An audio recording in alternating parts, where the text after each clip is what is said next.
Bienvenue à Lorient-la-Base, le cœur battant de la course au large internationale. Nous sommes aujourd'hui avec un Suisse qui vient d'acquérir un bateau déjà mythique, l'ex-Hugo Boss d'Alex Thomson. Alors ce navigateur n'est autre qu'Alan Roura. Il va nous faire découvrir son bateau, on va essayer ce bateau, on va le voir sous toutes ses facettes et on va partager ça avec vous. Allez, il est temps d'embarquer.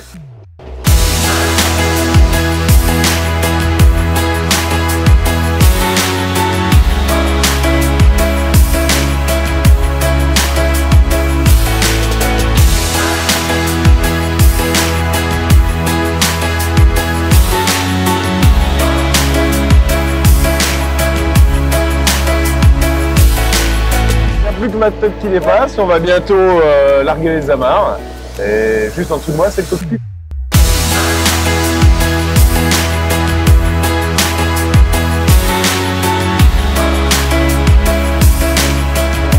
Et vous vous demandez comment Alan gère ses manœuvres de port, comment il barre, eh ben, ça se passe en dessous, ça se passe à l'intérieur. Je vais vous montrer. Et voici une des barres et Alan est en train tout doucement de sortir du port. Concentré, mais souriant. C'est assez inhabituel sur un bateau, mais on n'a absolument plus de cockpit, en tout cas du moins on n'a pas de cockpit ouvert. Tout se passe à l'intérieur du bateau. Donc on a un bateau qui est extrêmement aérodynamique, avec des lignes très tendues, très racées. Mais on va dire que quasiment tout se passe à l'intérieur du bateau. Ce qui est assez incroyable, c'est qu'on est dans un espace complètement confiné, mais qu'on a une extrêmement bonne vision sur tout ce qui se passe au niveau des voiles. Grâce aux ouvertures qui sont disposées tout autour et même au niveau du pont, on voit énormément de choses. On pourrait presque dire que Alan pourrait faire un Vendée Globe tout entier sans quasiment sortir de son bateau ou simplement pour changer les voiles par exemple. Donc l'équipe d'Alan est en train de préparer l'AGV de l'IMOCA. Donc on a un mât de 27 mètres pour une GV de plus de 100 kg à peu près. Donc ça pèse à envoyer. Pour envoyer, il faut se lever tôt. Il faut être réveillé musculairement, ça c'est certain. Vous voyez là, il y a Alan qui est aux commandes du bateau. On voit sa petite tête, qui dépasse, toujours souriant. Donc on n'est pas très loin de la baume. Hein. J'ai failli me faire avoir tout à l'heure quand Alan allait virer. C'est un petit coup à prendre parce que la baume elle peut passer quick. Ah bah auprès la baume elle est à une quinzaine de centimètres du roof. Donc effectivement, suivant quoi c'est un peu chaud, surtout les empannages. Seulement 15 cm du roof la baume. Donc sous GV, un riz seul, pas de voile d'avant et on avance déjà à 8 nœuds. Ça vous laisse imaginer ce qui va se passer ensuite.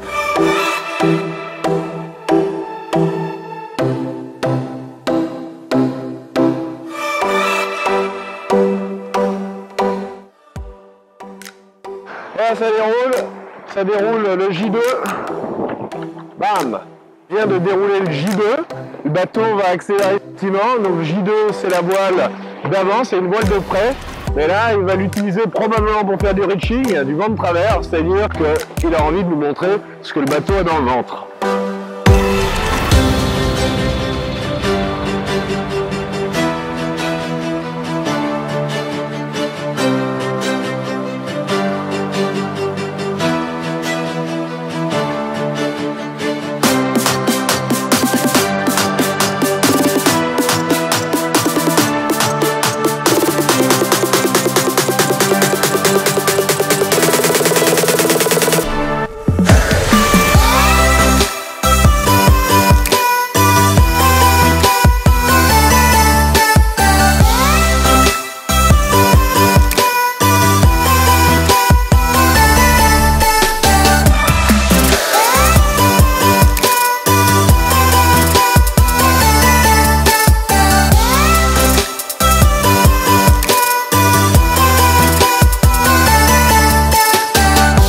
Vous allez me dire, mais comment est-ce qu'ils savent ce qu'ils sont en train de faire sur les boots alors qu'ils ne voient pas exactement ce qui se passe à l'extérieur? En fait, chaque boot est équipé d'une marque. Hein. Une marque, c'est un morceau de scotch, un morceau de feutre, enfin, une marque au feutre qui permet d'avoir un repère et savoir où est-ce qu'on en est. On a empanné, donc Je sais pas si on l'entend au micro, mais il y a un bruit. En fait, c'est la quille qui est en train de s'enguler. Donc on peut basculer la quille en fonction d'un angle souhaité. Il suffit d'actionner 2 petits boutons sur le tableau là-bas.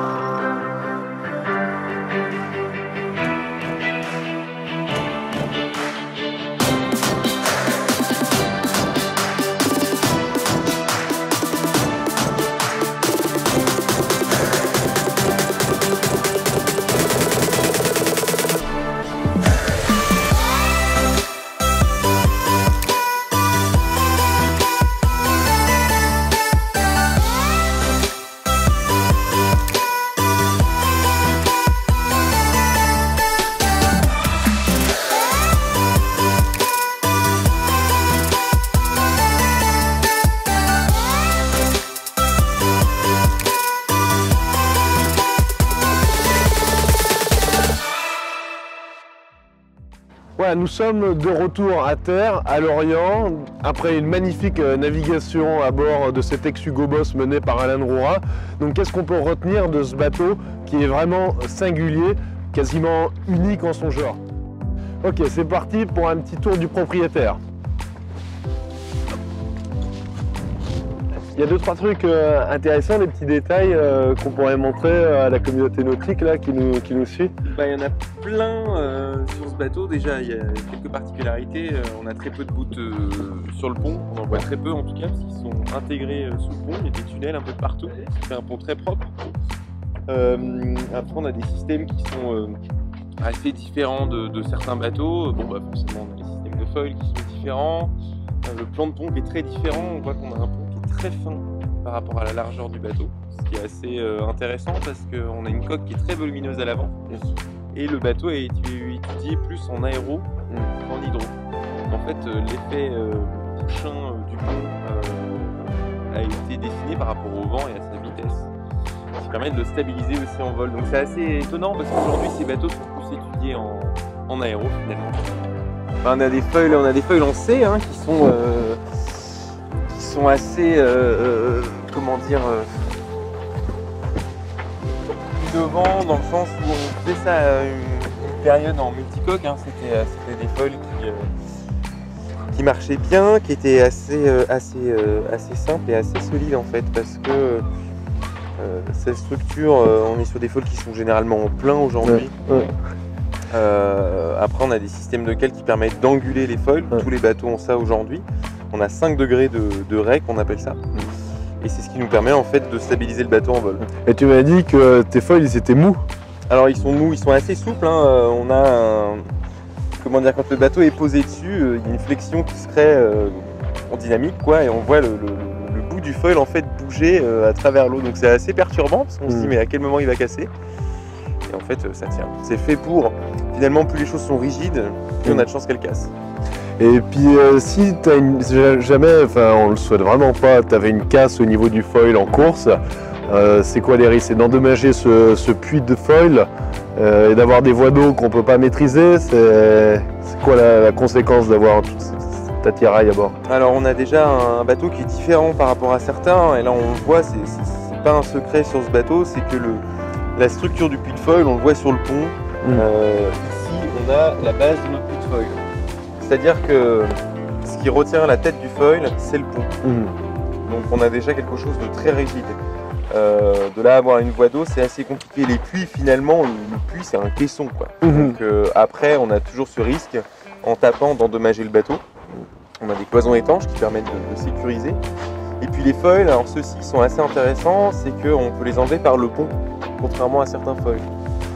Donc tu peux l'enlever en course, on peut imaginer. Je pourrais le sortir du bateau, alors tout seul ça pèse quand même un petit tas de mort, mais je pourrais le sortir du pont afin d'éviter plus d'endommager la coque. D'endommager la coque, peut-être le réparer si besoin. Du moins le couper propre, le remettre, voilà, quitte à qu'il soit un peu plus court. Il mesure combien ce bâtard? Je sais pas les chiffres en tête, mais je crois qu'on est à 7 mètres, un truc comme ça. Ah ouais, quand même.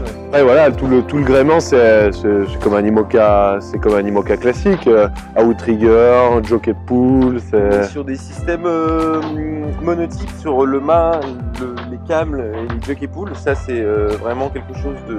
Voilà, tous les nouvelles générations ont ça, ont le même pied de mât, le même système. Les jockey pool, il y a plusieurs systèmes aujourd'hui, alors rétractables, pas forcément, qui s'intègrent dans la coque, mais on a des systèmes sur charnière par exemple, qui permettent de les déployer plus facilement. Alors ceux-ci sont très très grands par rapport aux autres bateaux, mais finalement voilà, on a un système avec des tendeurs qui nous permettent de le maintenir quand on le sort. C'est assez facile d'utilisation, c'est juste qu'il y a énormément d'efforts dedans. T'as un bateau qui est à la limite de la jauge IMOCA, de ce qui est autorisé, qui est poussé à la limite. Il est assez extrême en termes de jauge et jusqu'à où ils sont allés chercher le gramme, la performance, et c'est ça qui est intéressant pour nous aujourd'hui, c'est que nous, on a fait ce travail avant sur notre précédent bateau, de le mettre à la limite de la jauge, mais celui-là, ça va être de le maintenir à la limite de la jauge.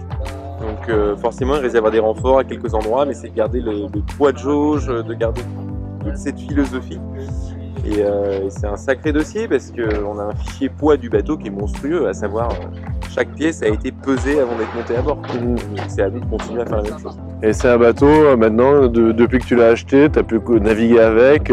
Ces erreurs de jeunesse, ces défauts de jeunesse, ils ont été résolus d'après toi? Ouais, tous les gros défauts ont été balayés au fur et à mesure des navigations et des années, puisque finalement ce bateau il arrive sur sa 3e année. Là. Et c'est un bateau qui, comme tous, voilà, ils ont tous eu leurs petites erreurs, leurs défauts, pas de fabrication, mais le manque de navigation. Et c'est vrai que celui-ci aujourd'hui il est fiable, on a fait plus de 3000 milles nautiques avec le bateau, on n'a rien cassé et j'ai envie de dire ça prouve qu'il est solide parce qu'on n'a pas le mode d'emploi encore aujourd'hui. On fait des erreurs et ça a l'air de tenir. Bah, tant mieux. Nous avons la chance d'être les premiers à avoir pu voir ce bateau sous toutes ses facettes, en tout cas de nombreuses facettes, ce bateau qui est autour duquel a pendant longtemps régné une certaine confidentialité. Donc merci à lui, merci à son équipe. Nous avons pris un plaisir énorme à la barre de ce bateau et à le naviguer tout au long d'une journée. J'espère que cette vidéo vous a permis vous aussi de vous immerger dans cet univers fabuleux qu'est la course au large et vous permettra notamment d'apprécier encore plus les efforts que ces marins fournissent au quotidien, en mer, loin de tous et de tout. Et à bientôt pour de prochaines vidéos.